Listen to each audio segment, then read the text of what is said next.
how zero angular momentum means zero dimensional manifold.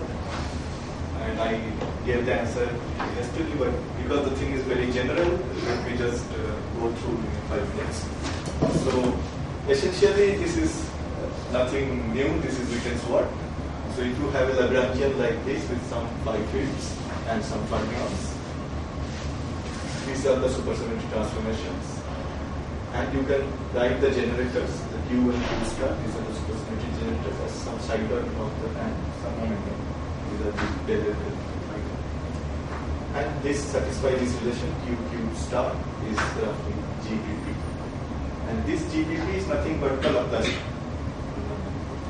So this basically, this is the Laplacian and this is also the Hamiltonian, essentially, of the algebra. So this basically means now that the statement that H is equal to 0 is a statement that this acting on states is equal to 0, which means this acting on states is equal to 0, which basically gives you these following connections between states in the Hilbert space of this theory to the basically harmonic forms in the manifold.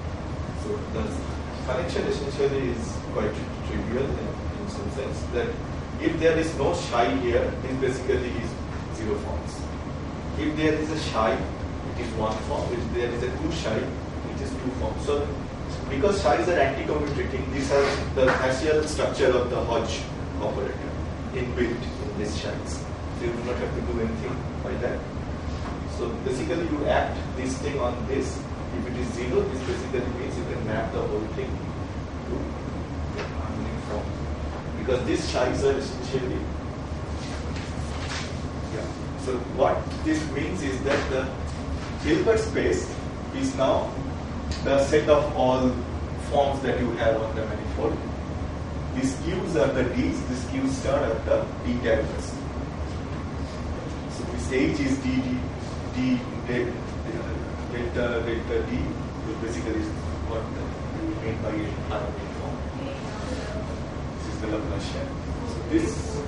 So what essentially it means for our problem is essentially this, that you have a manifold M. This is parameterized by the phi's, the scalars. I didn't understand why action of psi star on 0 should give you D of phi. I mean, why psi and phi are connected? I mean, 9, I don't know. Which one? This one? Yeah, so why is that? I mean, just... so basically see, these psi i's, these psi i's are roughly equal to the action of acting these Q's, right? Yeah. Psi i's are like del of phi's. Yeah. So whether I call it d phi or del of del d phi, they are the same thing. So covariant and contravariant, which one you are calling form, doesn't really matter. No, I don't think that's his question. I think his question is, what is the connection between having a psi and a d phi? I mean, why are you allowed to replace psi star with d phi?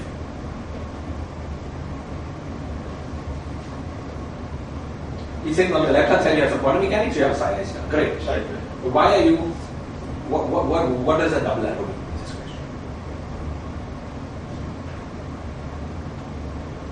So this essentially means this. So the point is that because I know that this Q2 star is basically this H. So and this H has the harmonic structure. I know that something like this has to come out. There should be equivalence at some level between the harmonic structure of the manifold and these states. Because these states are essentially defined by the action that this H acting on these states are 0. And supersymmetry is preserved. So this is essentially the supersymmetry. So the manifold which is preserving the supersymmetry.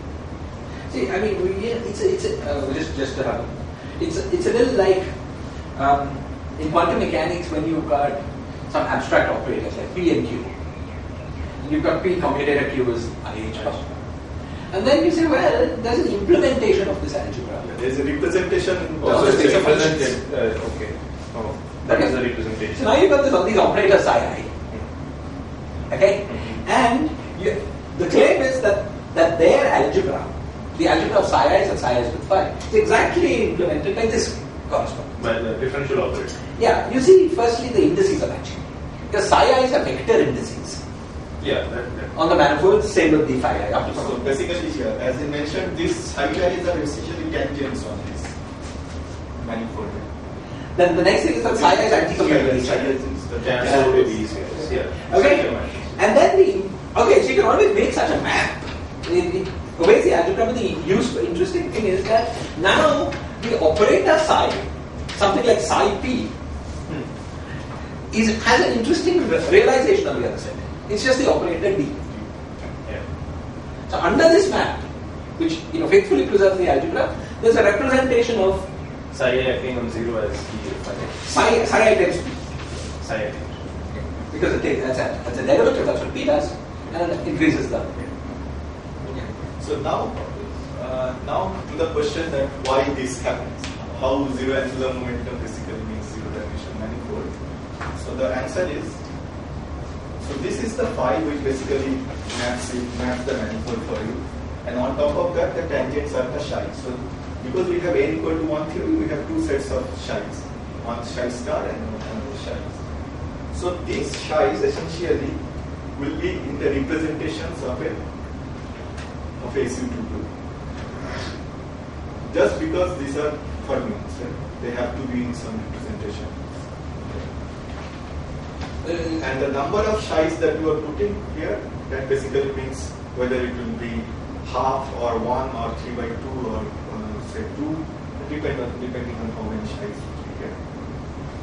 Right? So this basically then tells you that if you have all the states that you are getting from here are representations of the SU2 group, and on a compact manifold, the manifold we have is a compact manifold. On a compact manifold, we always have a top form, which is the highest form, and always have a zero form. Basically this one. Right? So if you are making a statement that all states have zero angular momentum, that means all states are singlets. This has to come from some harmonic form or cohomology in between these two. And this cannot happen if there is a top form and a zero form. The only way it will happen is that if the whole structure just shrinks and become isolated points. So if you have these forms, it automatically means that you will have representations in which there are states which is carrying non-zero angular momentum. Wait, you're saying the zero form is zero angular momentum, but the top form is generically not. Is that what you're saying? Yeah, top form is generically will carry some angular momentum, and there are states in between which will carry a lot of other. And can you first just how many psi's and how many psi stars are there? Two psi's and two psi stars. For n equal to 1 here. So this is kind. Two psi's and two psi stars. And what is their representation in terms of? So there are two D's. Is this some sort of complex thing? This is the same thing. So 1D, 1. Well, if there are two psi's, how can there be one D, 1D? Both Q's won't operate at the same way.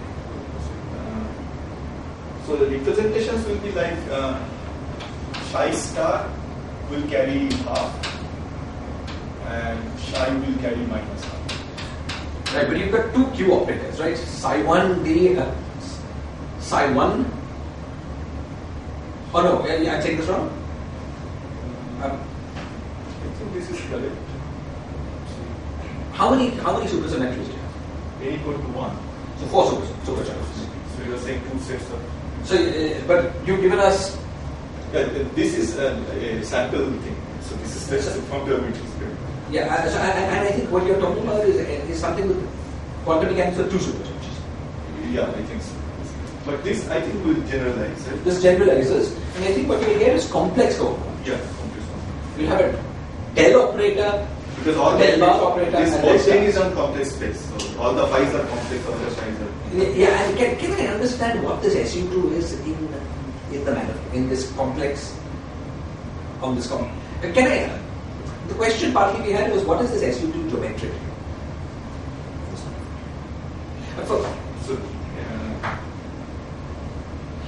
So this is the rotation basically on on the surface of a manifold? You can say that because, so basically what it will do is that it will act on this Psi set and then a J1 or J2 of this will bring it to this. It sounds like some sort of rotational complex. Complex structure. No, this SU2 is exactly the rotation in the manifold. Manifold? No, not manifold. It seems to rotate the harmonic and the anti-harmonic, right? Yes, it will rotate this to this. I thought there were two sides and two side stars. Two sides and two sides. And I thought your SU2 was rotating the two sides among each other and the two side stars among each other. Or not? No, I think this should be the case because in this case, one of them will have this minus half. One of them, J3 will be minus half another one. Then J1 plus I, J2 should. You're saying the SU2 is mixing Q and Q star. Location is maybe. No, it's not location. It's a question of what's going on. Firstly, I didn't even understand the argument of the top form. See, suppose I make your top form, it will have psi star. Now, isn't that an SU2 singlet?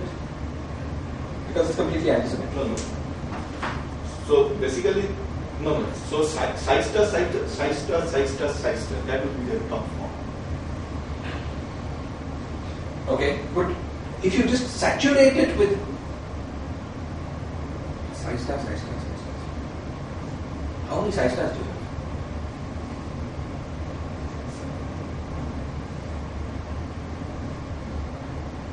For each of them, I have like two sets. Oh, you're saying the number of. Oh, I see. I now see. Thank you. Yeah, that don't matter, I think. Whether I have n equal to 1 or n equal to 2, it will just increase the I, another I index in all of these things. Right?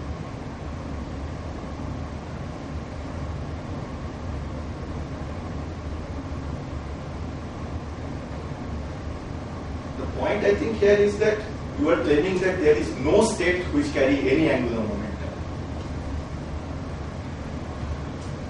I mean, if you have a top form, it invariably has to carry angular momentum. And if you normalize this zero form to carry minus the angular momentum of the top form, that is the usual normalization that people do. The argument would be much clearer to me if I understood exactly what this SU2 is. Is this SU2 there because you have 4 supercharges, or would it have been there also if you had 2 supercharges?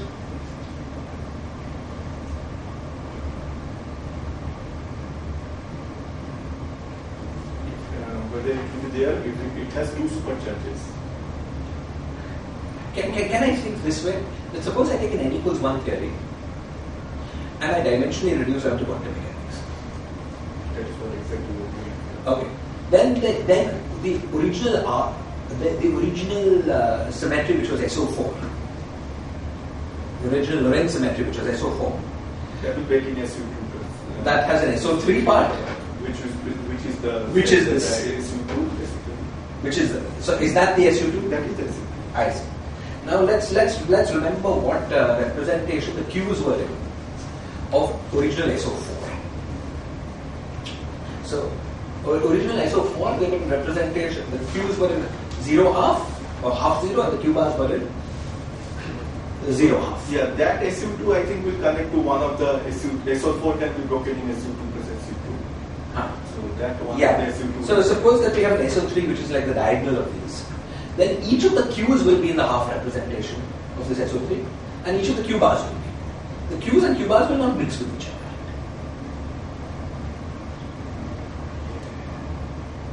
You understand what I mean, right? The Q's and Q bars are totally different representations of SO4. So they will also be totally different representations of any subgroup SO3. Okay, so the doublet of Q's that you're talking about, I think, is 2 Q's and 2 Q bars.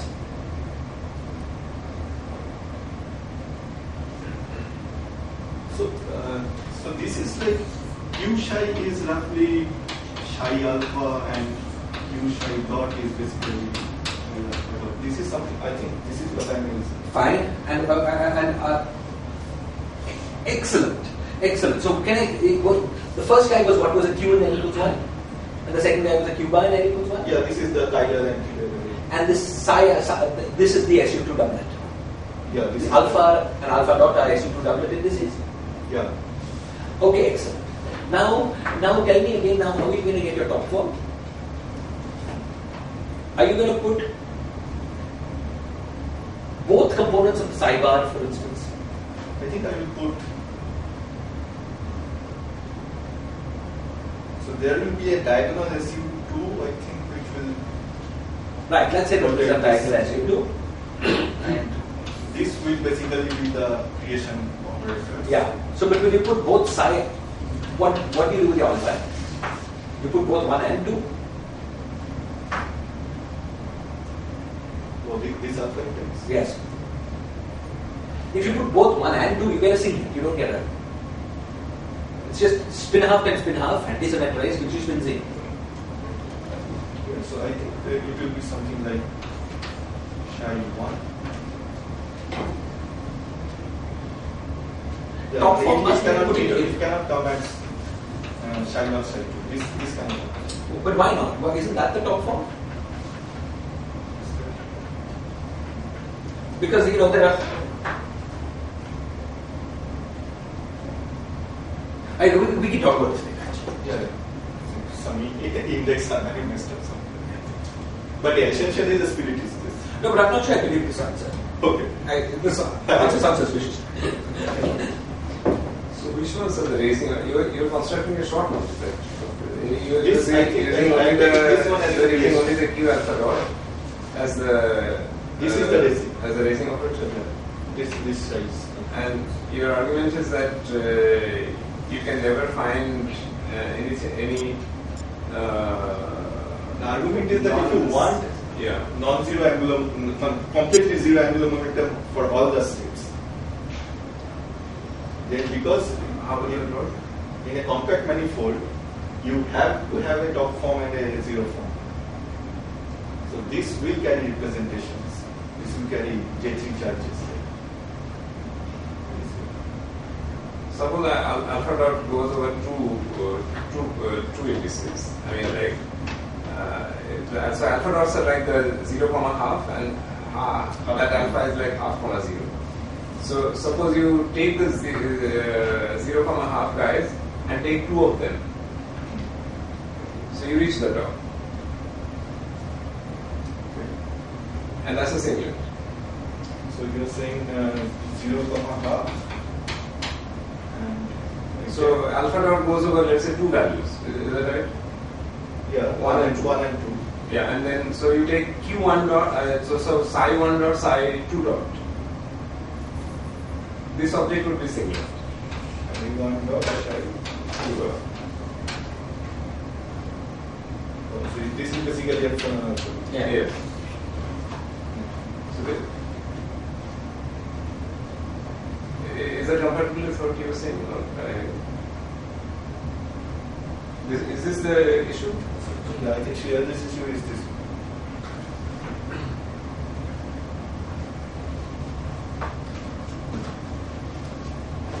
Okay, we can continue. Yeah, I will think about it. So, yeah.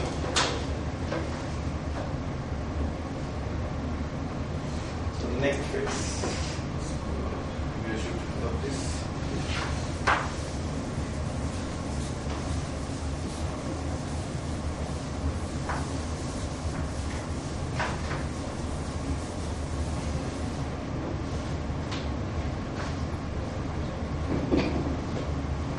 So, yeah, polynomial ring.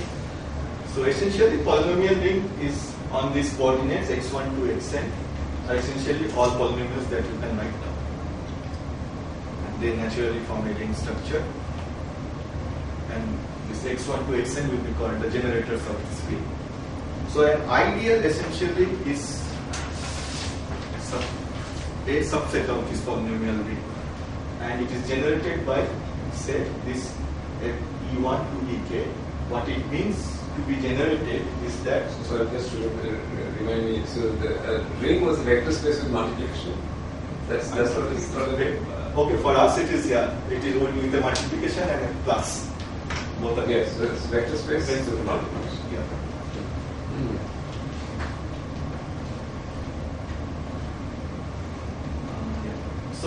So these Fi's are any arbitrary element of this polynomial ring. And this also, if you do this sum, this also has to be an element of the idea. So this is the definition of having an idea. Well, so but EI is a basis of this idea. Yes, so why this is non-trivial, let me just tell. Let's see. The point is that we have a constraint. Yeah, it is a constraint, but the point is that this basically makes a difference between choosing, say you have in one dimension only, but two dimensions. Say there are two coordinates x and y. What makes the difference is that whether you choose this E, say I am looking at some single generator, choosing E equal to x and E equal to x square, these are two different things. Because if you choose E equal as to vector space, as vector space. If you choose x square, you can never generate x from there by doing this. So x is never part of this idea.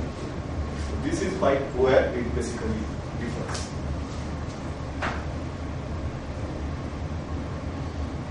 Okay. Now the next thing we need is the concept of this coordinate ring. And coordinate ring is nothing but suppose you have this polynomial space. On that you put certain constants. So these are the set of constants. And then when you have put this constant, you can mod out the whole polynomial ring by this constant, which basically means doing something like this, the whole polynomial ring, and taking a modding by this ideal I, which I am calling this thing. So this essentially is an ideal to 0. So this essentially means whatever the space X is ultimately identified with some Y plus anything which basically is ideal. So any polynomial that you can have this structure, you identify this with this. And then the point is, okay, so this obviously common sense says that this will be a smaller space, this X, and they will have their own coordinates which will generate this ring again. So this will be a smaller ring. The main lesson is that this Rx obviously knows about what X is. Sorry, I'm getting lost. Coordinate ring. Consider space X defined by these equations.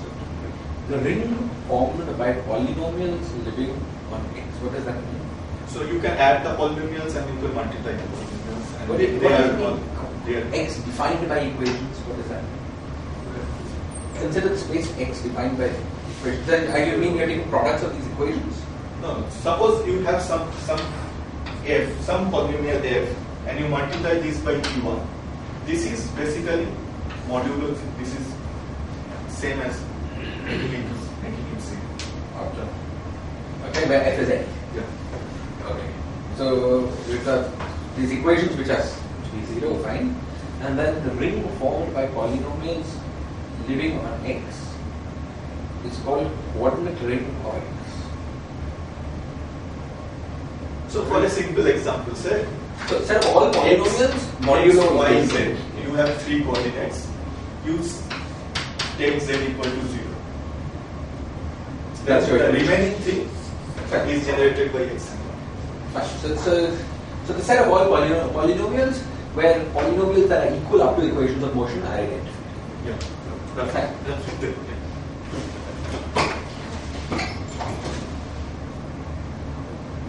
So yeah.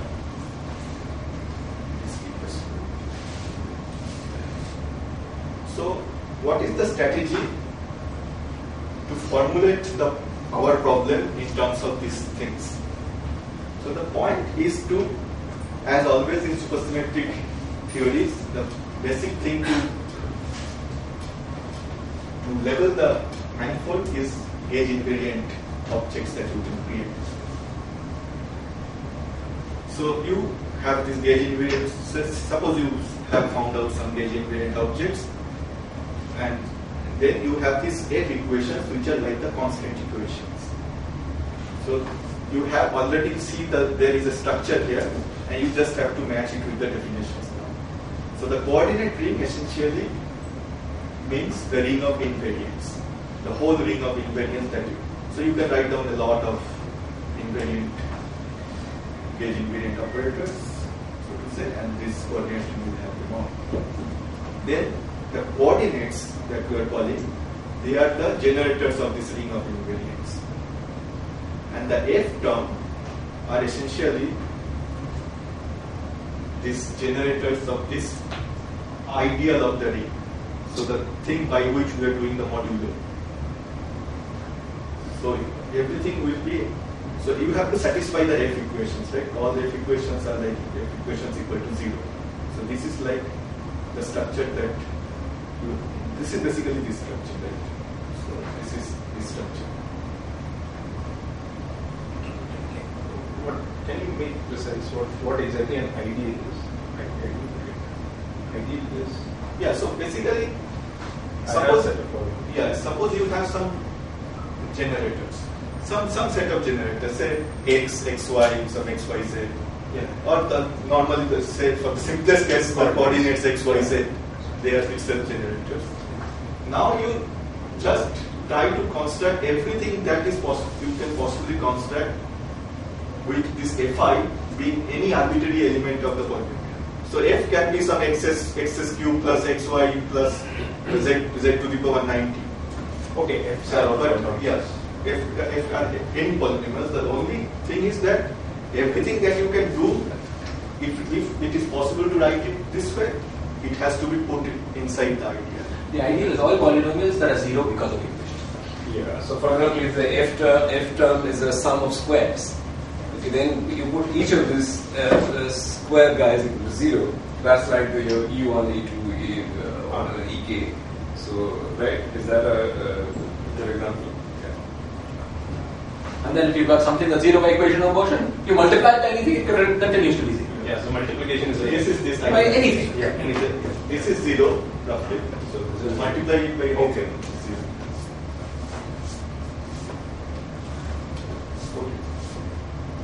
So the strategy one has to adopt is to how to find the generators of the smaller ring. So if you go back to the previous transparency, when you said this, the set of all, maybe the next one, next transparency.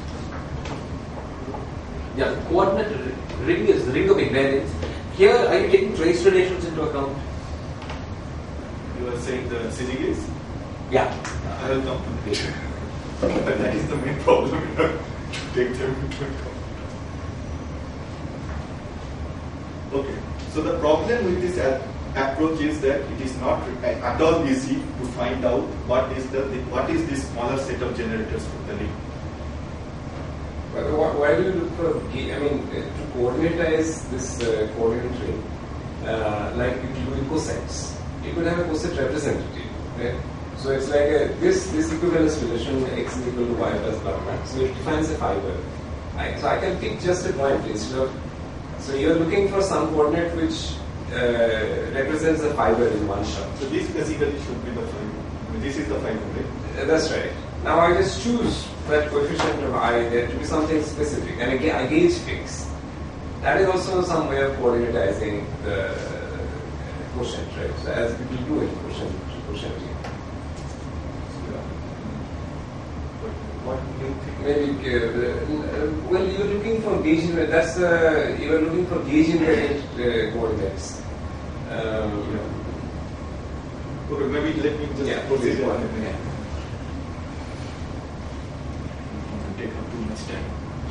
Okay, finish. Okay, so the problem is that it's as follows. So suppose you have a 3-node abelian quiver. So quiver is nothing fancy. So quiver is basically you have 3 gauge groups here, which are all U1, and there are certain fields, the bifundamentals, this Z1 to 1. this basically Z21 or Z12, and like that here also the 151. So this is the fancy name for this configuration. So this is a 3-node abelian quiver defined. So the fields basically are Z12, Z21, 1331, 32, 332. Now you have to take into account the gauge invariant coordinates that you can construct from this. So these are not gauge invariant. 1, 2 is basically changing. So x1, 1, 2, 2, 1, this is essentially gauge invariant. Same like this. So these are the gauge invariant combinations that you can make. Now is the problem.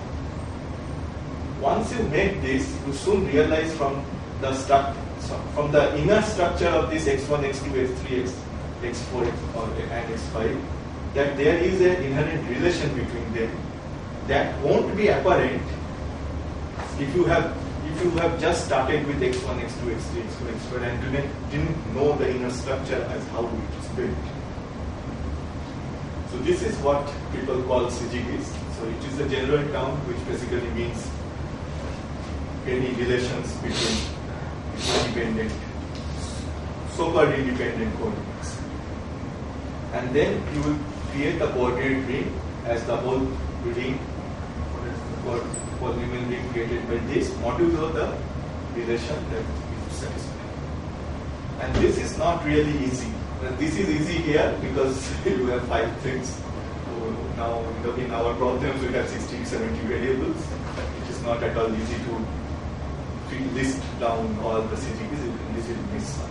This is not a viable approach, and often this approach goes on forever and forever because you can see that there are many relations between the relations. Yeah, there are relations between relations. So the main problem here is that if you see this, you can see that you cannot substitute any of the x's in terms of the others one because there will be like 1 over something which is breaking the polynomial definition. So you have to take this into account as it is. You cannot eliminate this just right away.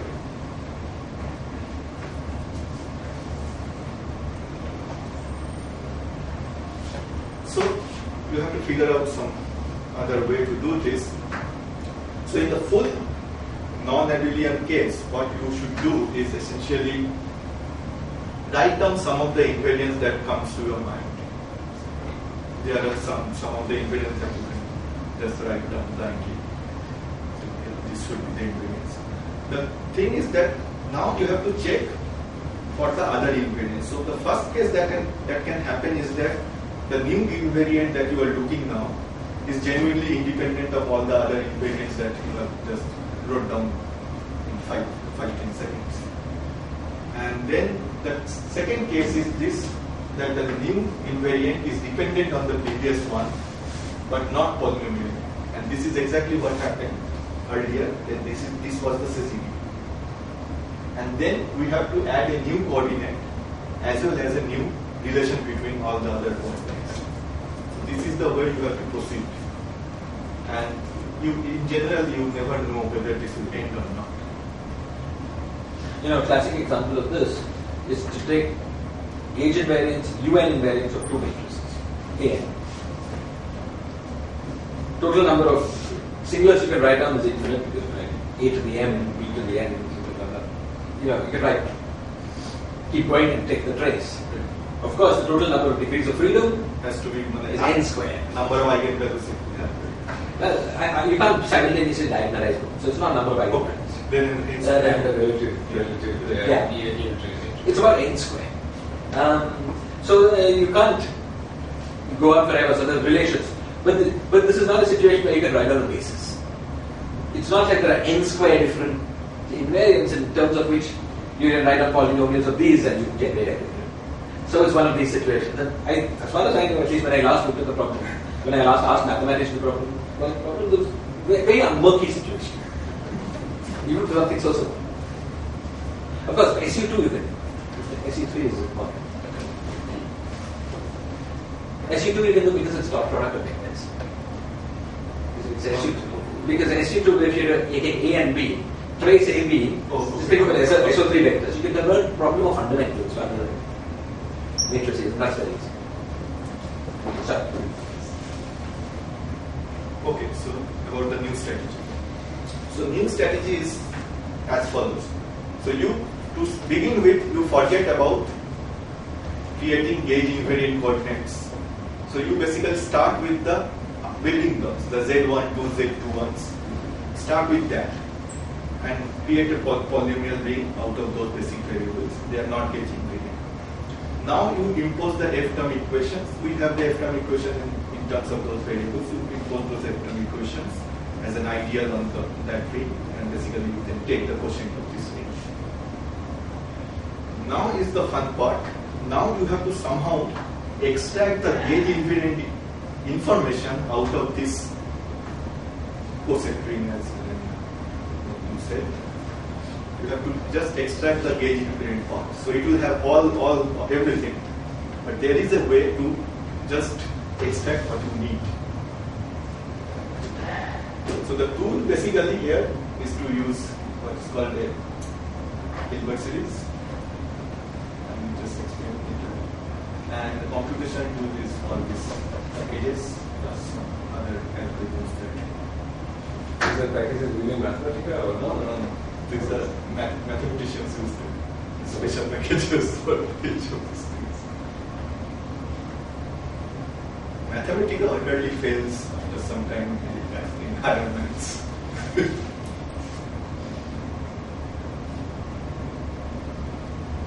Okay, so what is Hilbert series? So it is nothing but. Okay, so let me start with the definitions. So I just told you what is a ring. Now there is a just one step complication to that. A graded ring. A graded ring is nothing but you associate a charge with each of the variables. So suppose you have the variable z, you associate a charge of +1 or +2, +3 with them. a single charge that could be many. Yeah, it can be. It could be. Could be many. It could be a vector of charges or just one. It can be a lot of multigrading. You can do multigrading. Naturally, you have to do that. Yeah, so this is what it means to be charged. Now, when you do, as in physics, when you put a charge, you can always define a potential for that, chemical potential for this. And say this chemical potential is something or D here, but let me just get to the definition. So basically the point is that, so suppose you create some generating function h of t which looks like this. So this t of k basically means that you have k units of charge. What k units of charge and where? So it basically means that, so suppose you have two variables x and y, then say at t cube charge you have things like x cube, y cube, x square y, y square x. These are all the things that carry cubic charges. And they actually, if there are no relations, if there are no F-term equations, they are all independent, linearly independent. So it's a trace over the space. Yeah, so this is a vector space. So this is essentially a vector space, and this hk is essentially giving you the dimension of the vector space. So this is the information that goes into the construction of this Hilbert series. It's a partition. It's a partition function, right? Basically, it is a standard thing we do in physics. Standard partition function, except you're going to look at the space module over there. Yeah. But this is extremely simple. If x, y, z are there, now if you keep giving F-term equations, it becomes quite complicated because these things get related to each other, even at the linear view. Okay. So yeah, this is one simple, very simple example. So say x1 and x2 are in R square. Then at level n, you see that these are the only states that you can create. x1 to the power n to x2 to the power n in between these things. So what is hk? Then at each level k, you have k plus 1's number of things here. Right? So ht is k plus 1 tk, and if you sum this up, it is 1 minus t square. And you know that because the partition function of x1 is 1 over 1 minus t. The partition function of x2 is x1 over 1 minus t. It's an independent partition. Yeah. So the point is that the thing that you should notice from here is that this 2 is not accidental. This 2 is essentially because this is a two-dimensional space, and there is no constant on this. The whole x1, x2 is there. You can traverse in both the directions, and the whole thing is a two-dimensional space. This won't be the case. This is I cannot find any easier example than this. And you can do this in your. Usually, when mathematicians do this, they do these things in some CPs. And CPs are actually very important in supersymmetric base theories because all these D terms essentially, roughly speaking, give you CPs. So how to extract this invariant part? So you basically have a system in which you have your charges, the abelian charges, the U1 charges we had for the planes, for each plane you have a U1 charge or UN charge. Then, and sometimes you have to associate some extra global charges just to make the computation. But there are certain other conditions that this, as Siraj pointed out, multivariate grading has to satisfy. But yeah, so you have to basically put some other global charges. So suppose you have the chemical potentials as T global plus some ZH for each of them. Now you, in general, if you say what is the Hilbert series, you will get something like this. Both T to the power n, Zn, and this will be something function of m and n, and there is a theorem called Hilbert polynomial theorem. It basically tells you that for large n of m and n, these are polynomials.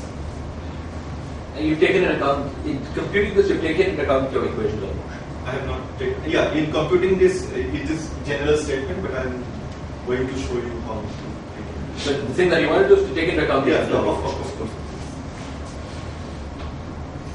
Now is the fun part.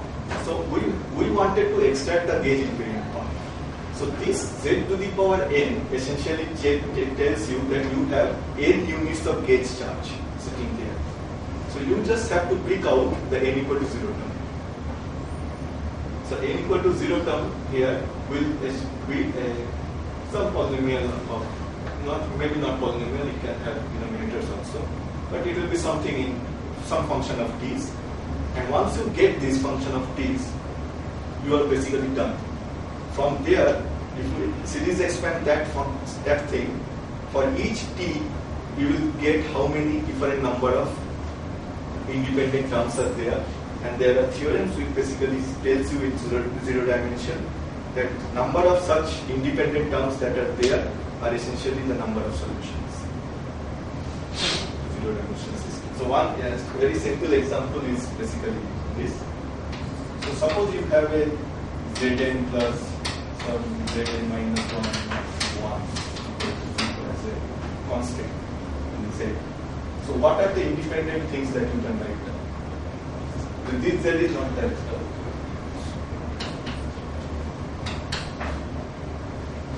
some like. What are the independent things you can write down? At level 1, this is 1. At level 2, charge 2, so sorry, 1 is y. At level 2, y square. Go like this, level n minus 1, y n minus 1. But level n, that is y n, is already related by this equation, and this is basically some yn minus 1. So this is not independent. So what it tells you that 0, 1, 2, n minus 1, these are n independent monomials, so to say. And this solution of this is also n dimensional. So this is the connection between, I do not want to use the term, but this is what is called variety, algebraic variety. This is the connection between algebra and the variety. This is where, here it looks very trivial, but this is something that goes through for arbitrary number of variables. This connection is there.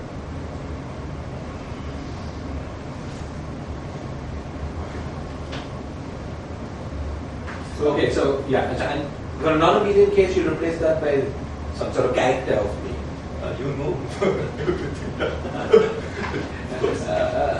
But the difficult thing will be the computing this stage, right? Yeah, I'm computing.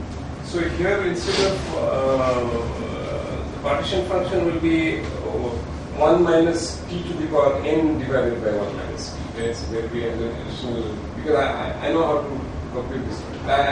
I have to just compute the partition function. This will be a zero-dimensional set, right? So this is just one direction, y direction, and on that direction you put a constraint as a n-dimensional polynomial function. But you're thinking of this as a ring, no? Or no?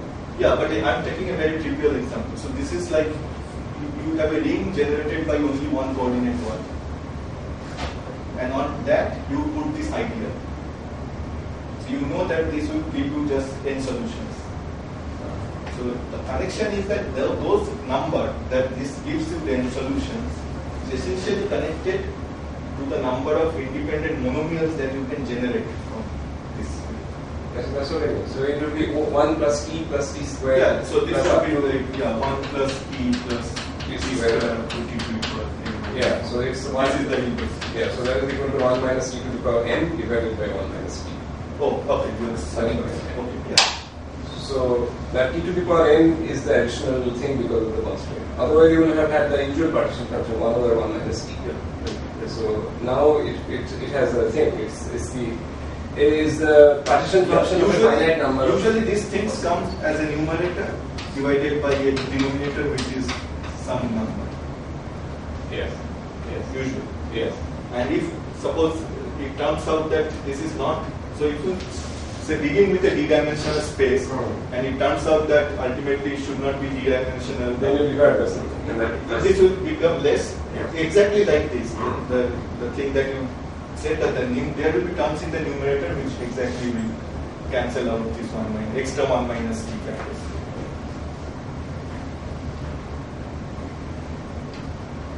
Yeah. So then for moduli space of dimension d, as t goes to 1, this is something that you should get. If it happens that for z, this n going to 0, you now have the set of all monomials that are basically gauge invariant. So this is the set of all. This is the actual set that you really wanted. So and they are linearly independent. That was the hard part to get. What is the linearly independent set of gauge invariant operators? And this gives you the number. So this t is basically an artifact. So this t essentially levels within that level of some u1 chance. So you just sum over all of them.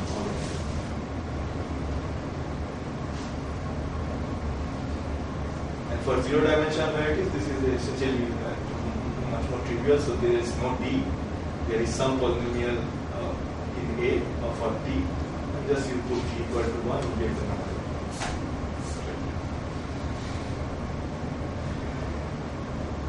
So again, another example thing.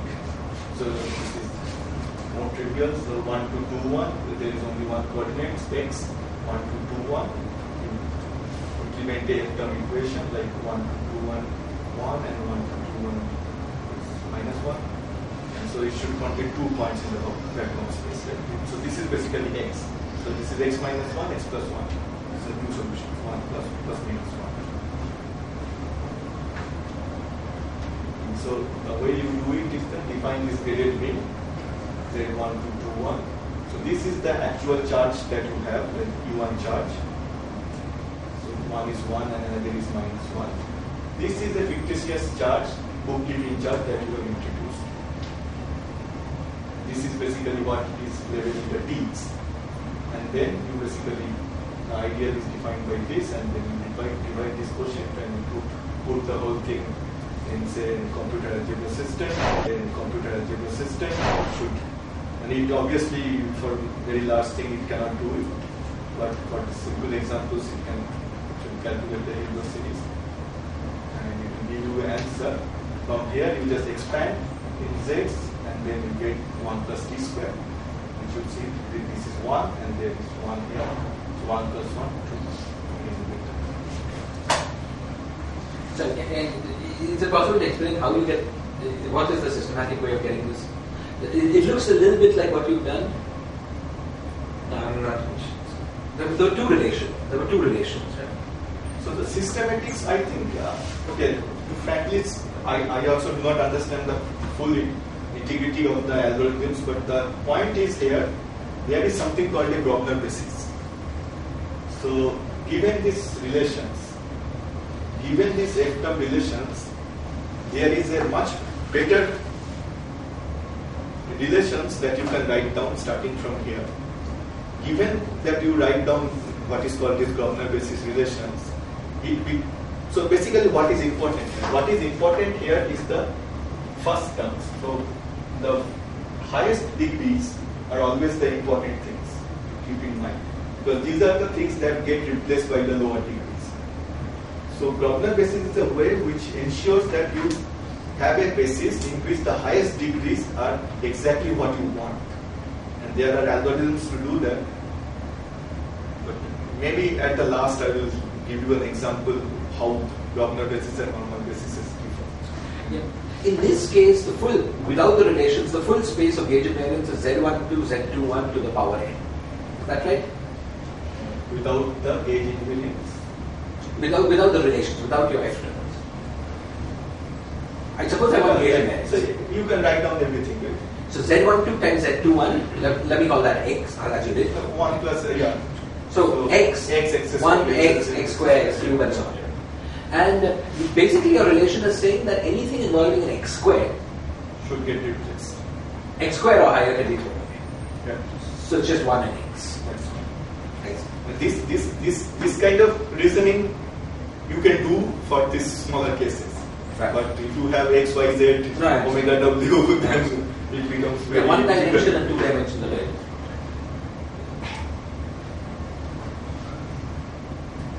Okay.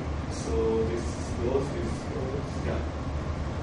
So Yes, so 1 and x. So that the polynomial would have been 1 plus t. Now you put t equal to 1. So that's 1 plus 1 is equal to 2. Right. So there are 2.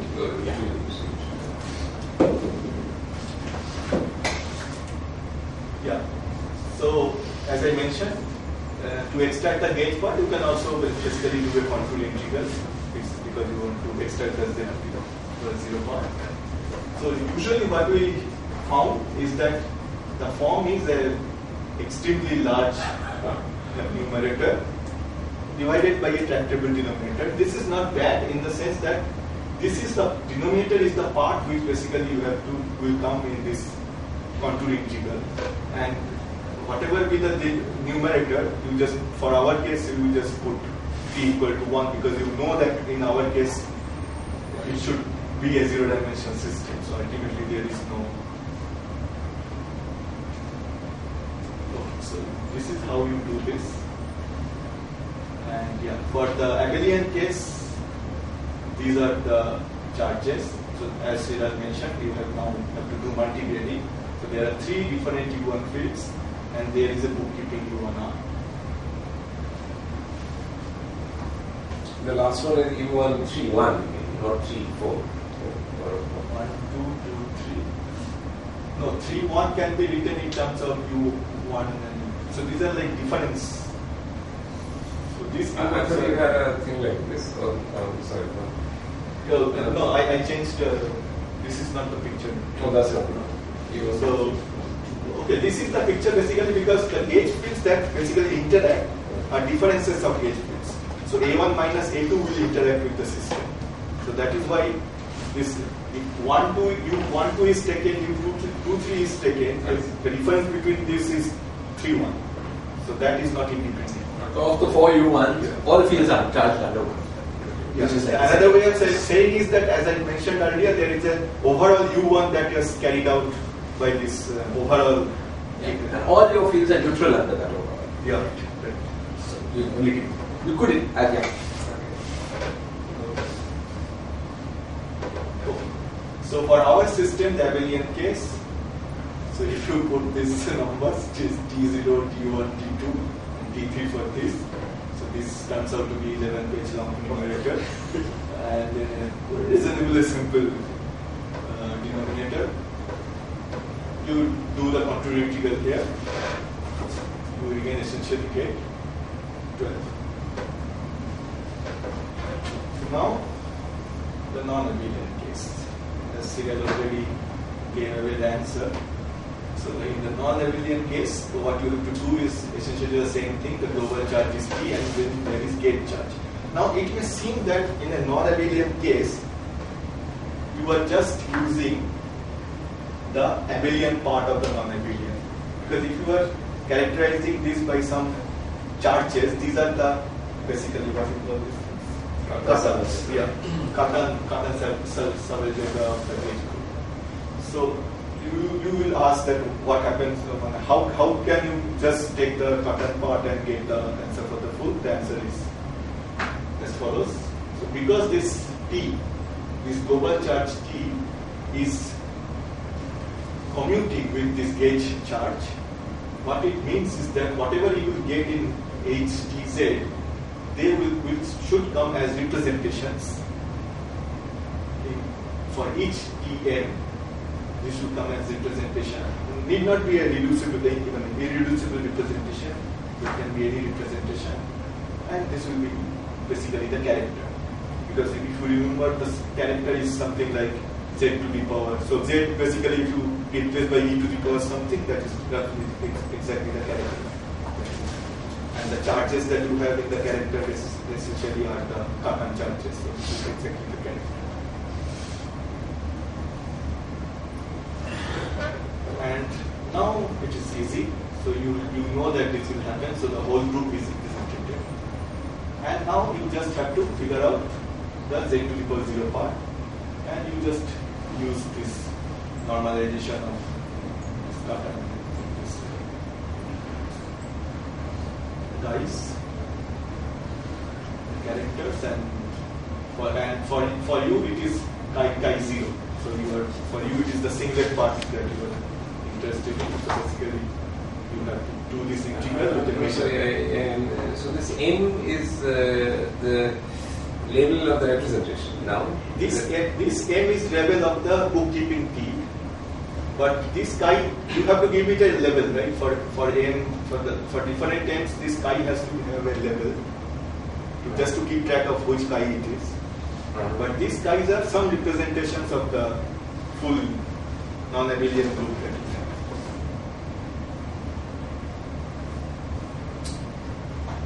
Oh, so you're, I see. So this M keeps track of. It is a bookkeeping device. Just inside a word, how many times. So this T is completely not essential for the final answer because you will put T equal to 1 and some, But it is required in the sense that, it is required in the programming state because unless you have this kind of bookkeeping, so basically all these multivariate vectors you have defined, they have to have a positive definite. There should exist a vector with which all of this should be. The scalar product should be positive. And that is essentially ensured by this extra U1R. And yeah, so more or less I'm done. So this is what you have to do. You know what is the view for image groups. And another useful thing is that the character product, the product of characters is a product. Character of products. So if you've got a polynomial by multiplying something that is in one representation, something you just take the product of the characters instead of worrying about decomposing them. Okay, so this is technically there is no more difficulty. The only difficulty is that if you do all these things, put all the matrices and the thing, etc., it doesn't work. Means How do you find these Hilberts? See, this is very nice, but it depends on you being able to find that. So I am saying we are not able to find it in the conventional algorithms that are present. No, but I mean, this algorithm, just what is the principle? Okay, these are the things that you said. Some. Yeah, I am also not very much aware of this. And I roughly know what it does, but Maybe if you figure out what it works. Yeah, that is the thing that I'm now trying to do. Yeah. Figure out exactly how computer does this. Because there's some principle, and you may be able to implement the principle in your special case more efficiently than the computer. The point is that the principle, I think, is not very difficult once you get to the point that you have a Grosvenor basis. So anyway, I have some time there. Finish that. Give one example of the basis.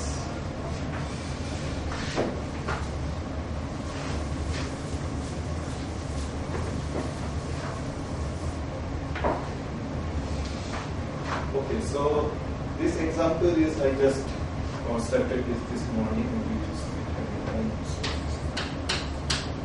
So suppose you have these two variables x and z, and the ideal that you are imposing is z to the power 5 plus z to the power 4 plus 7 and some x to the z plus 1. Now, you know that how many solutions should be there. There should be 5 into 3, 15. This whole system should have roughly 15 solutions. So you should. So when we're trying to label them, so the labeling will be like, level 0 is 1. If you just take this, level 0 is 1. Level 2 is xz. 1 is xz. 2 is, I think, x square. You see, the 15 you can count like this. Anything with a z to the 5 you throw away. Right. So you have 1 to z to the 4, that's 5.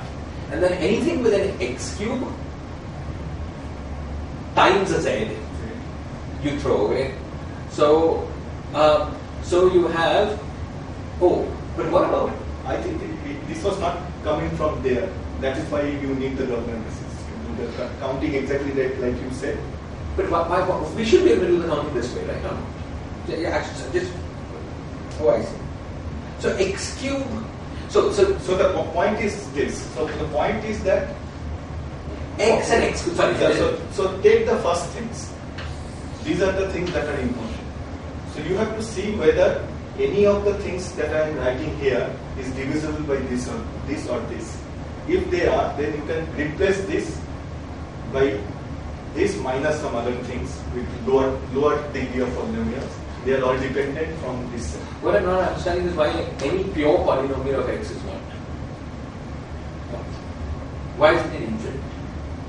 Why isn't x to the 50? Yeah, that's what I'm saying.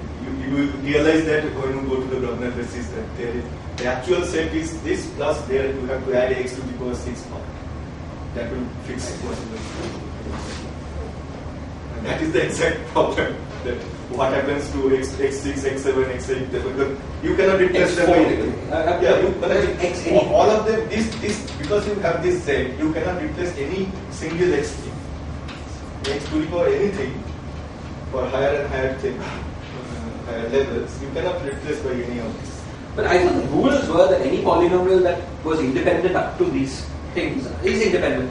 Yeah, so what do you mean by up to, Shiraz? I mean, where is so in case of a single letter, the growth is clear, that you just cut off till z to the power 4.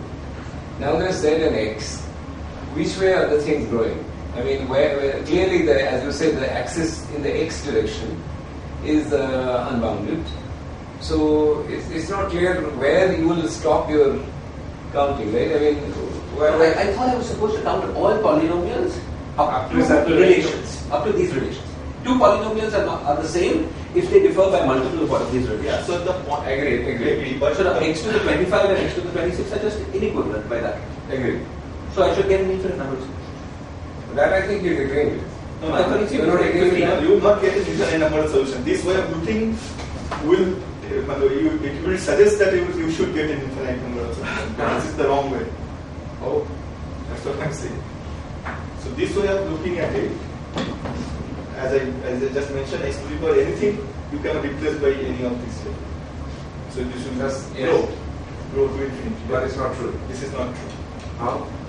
How it is like this. So the point is that what was important here is this first terms, right? Now the rule of the ideal is that you should include everything that you can generate from these two. And there are polynomials that you can generate from here whose highest term. It will always have the letter z in it. Yeah, it also have excess, but yeah, whose highest term you cannot manufacture from these two. So to give you an example. No, if you may do something complicated, but what is the answer to the question? Suppose I take x to the power 25, x to the power 26, x to the power 27. They're all polynomials that are independent of each other. So why am I not getting an infinite number of solutions here?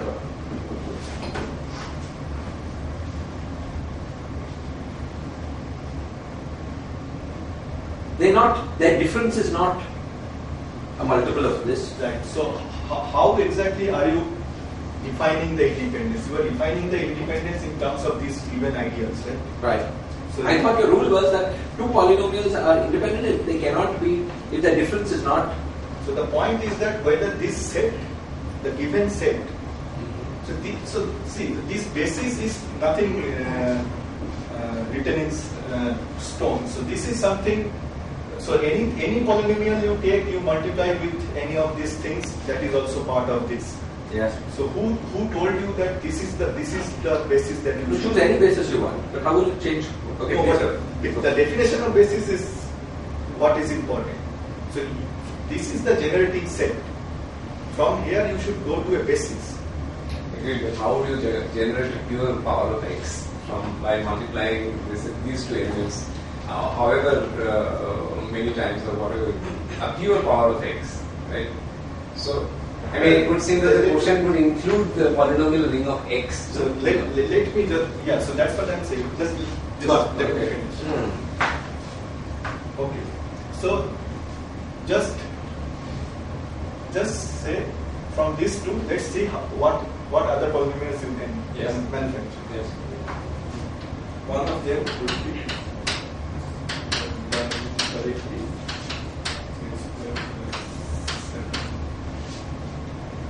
Or you multiply the second one by z to the 4 and subtract something like that. And replace this with this. This is ideally not true. You should not be able to do that, but ultimately, if you do not have a denominator, it is okay. Yeah, sorry, I was missing. What did you do? So I basically took. You just by z square. Division 7 over z square. Is that allowed? No, it's not allowed. But ultimately, I will get a polynomial. So this, I am just taking out a z square from here. So this z square I will replace by this. Okay, let me just show. Z square. The intermediate step is not allowed, but the last answer is.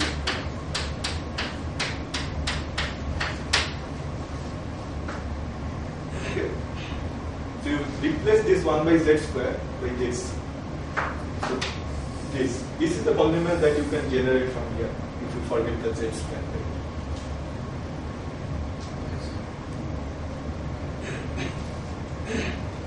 So this basically will generate the x to the power 6 that you have been looking for.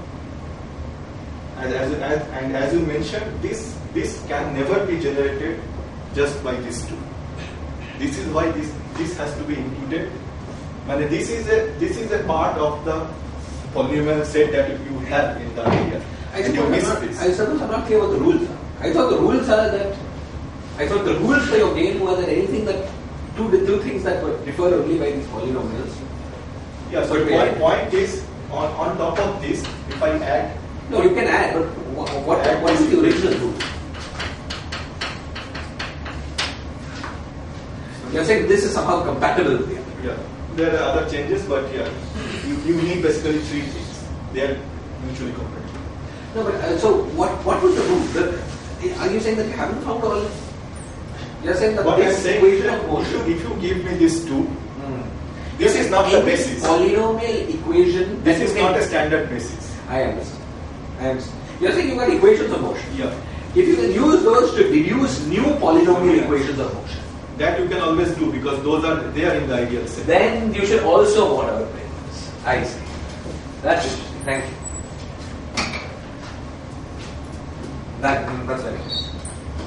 Because he's saying the equations of motion are just true, and if you can use them to deduce new polynomial identities, those would also be true. Fair enough. I still don't see how you generate the pure power of x. Yeah, because this is deduced from those two. Yeah, I just constructed this thing from these two, right? But you're then factoring out z square. That doesn't matter because if these two are 0 and this is 0, this also means this is 0. So this has to be a polynomial in this set. You can, I think, also do it other way down. So basically, it's maybe Division is allowed here? no. This intermediate step is not allowed. No. Even otherwise, it's factoring out. So what you got was z to the power 5 plus z to the power 4 plus 7x to the power 6 z squared. Right. I admit that you get that. Now that's then you are taking the z square factor out, and then you are So saying suppose I put this equal to 0. This is what I will put, right? This is the whole thing I have, and I will put this equal to 0. oh, okay, I see. So you're So I saying know all that this solution cannot be sets- 0 because I see. this doesn't satisfy. This is the Got it. Thank you. But this is still not complete. You have to do several other things here. But you will get ultimately 3 sets. And How do you know when you finished? How do you know that these are the only three? I cannot give you the honest answer. There are iterative processes to check when you have finished. There are, of course, there are theorems to check whether the given set of bases is the standard basis or not, whether it's the problem basis or not. So basically, we should have unique remainders and other things. There are various properties for these sets. Given a set, it is easy to check. But if you are not given a set and you are told to construct a set, that is quite difficult. You have to go through a laborious algorithm. Very nice. Thank you. This is essentially so this is where we are stuck essentially. So for 60 variables, this is horrendous task to even for a computer to figure out what is the exact set of problem. This is, and it comes out for the I remember for the 113 case, it was some 3,000 sets. You only have 60 equations, right? From 60 equations, you got 3,000 equations.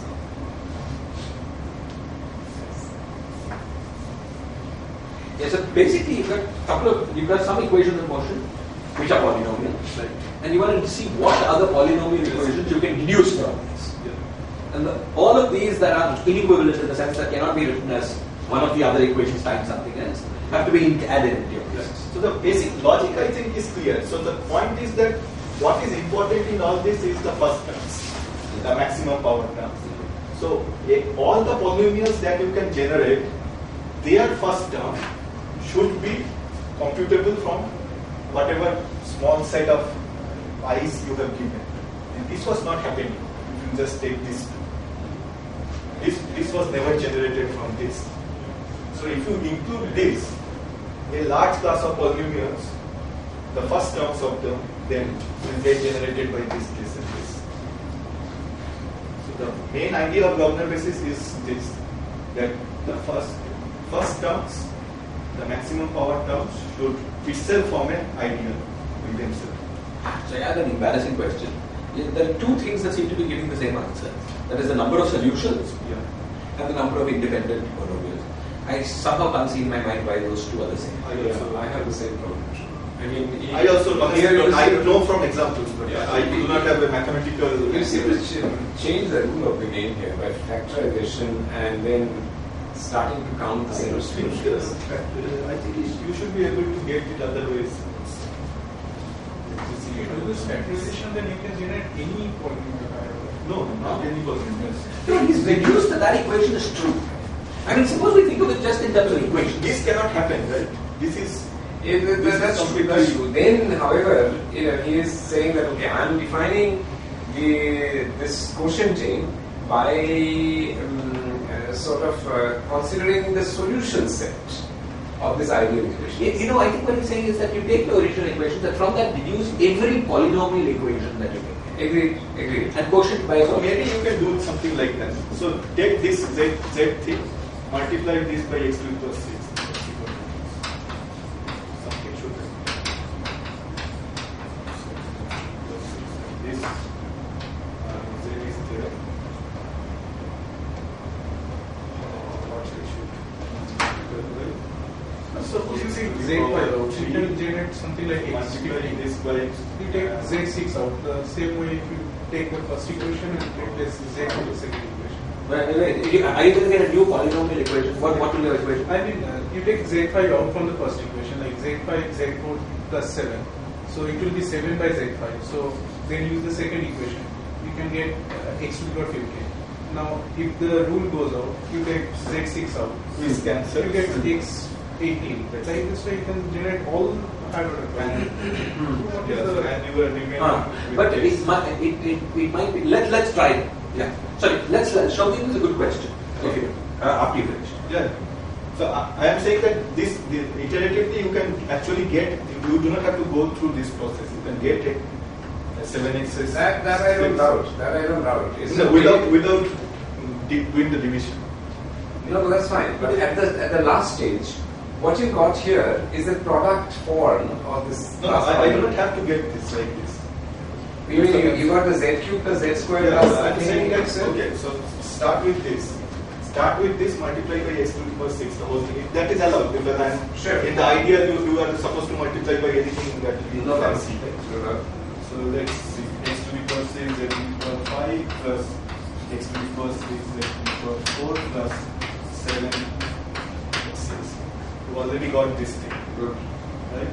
Now you multiply this and let's get rid of this thing first. So this will be like x to the power 6, z to the power 5 plus x cube, z4, this, and so the new equation that you have got, I think.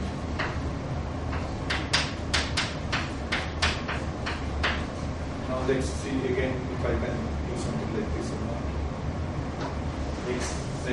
X cube z, I can basically replace some of them. So x cube z is minus 1. So this is z square. This is how much? Yes. Z cube. Yeah, this is plus. This is the equation.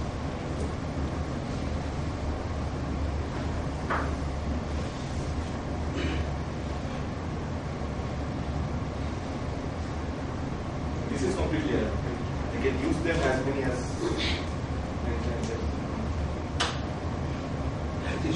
The question was, suppose I take z to the 5 outside the first equation. And then every inverse power of z I replace by an x. X cube. z to the power 5 here. Let's take the z to the 5 out. Then the first z to the 4 becomes 1 over z, which is x cube.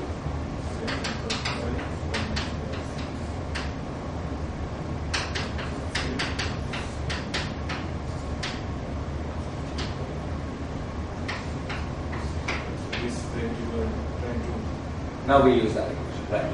Yeah, you will get a large power. You get some polynomial purely in x's, right? Should we also mod out by that? Yeah, that's what I'm saying. So there are rules as to what is the minimum set. No, but I mean, should I mod out? It may be I get nothing new by modding out this, but Yeah. must I also mod out by this? Yeah, you should, and in principle, you should mod out by the whole idea, right? So could you write that equation if you don't mind? That's 1 minus So this is 1 minus x cube. 5 cube positive 1 plus x cube plus 7 1 minus x cube. Yeah, so 1 minus x cube minus 7 x to the power 15. Yeah. So now should I mod out by 1 minus x cube minus 7 x cube? Or is that automatic from something you've already? It should be automatic from the Doppler basis. If you choose the minimum set Doppler basis, this modding out should be automatic. This should be automatic. It will happen. It will. When you are saying that It's you are hard to modding see out that. by these three things, you are already modding out by all the polynomials that you can generate from them. Yeah, so you should be able to generate this by linear something times the first plus something times the second plus something times the third, and maybe that's true. Yeah, I think he said that once he has got a monomial in x, then he can get rid of the z somehow by using the first constraint, which is the pure z. And then at some stage he will have a pure x. Okay. Right. I think the rule of the game is that you should try from the minimum powers of minimum degrees in the polynomials. So you will ask that why this is important and not this power is not important. Because this power is smaller. If you have this power, you could eliminate a lot of problems. But yeah, the whole thing has to. And you have to somehow have some assurance that you've finished. Yeah, there are mathematical proof which gives you assurance that Doppler basis is the actual basis. Actually, this sounds very interesting. Yes. This sounds extremely interesting. All the higher polynomials get excluded spaces like this. Sorry? All the higher order polynomials get excluded. Like what she was saying. Like Yeah, that is what you should. That is what should happen. Because you know that you should have 15 solutions. And if at some point you understand why this number of monomials is the number of solutions, Yeah, I'd love to know. Yeah, that is that. And I have seen theorems, but it is maths algebraic. It should be obvious. It should be obvious. It is obvious from examples. No, it should be obvious from logic. If you look at it the right way, it should be clear. I do not understand this. I also it's very interesting. And that this connection is there is really very, very interesting. We have been struggling with this paper for 1.5 years, and these are the things that really kept us going. That useful things are coming up. You're saying something about two-varied matrices. So this is the 1, 1, 1, 2 case. There, the gauge group is U2, so you will get these two custom matrices. Yeah. Actually, I have a question. How are we going to put this? Are we going to keep this video on the website? Maybe not. It was so informal that. What do you think? Right. There was the first part, of the first half an hour, which was largely a back and forth about quantum mechanics. Yeah. So would you like it to be kept on the website or not?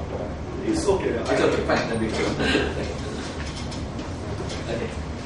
Great. All right. Thank you. That was very nice.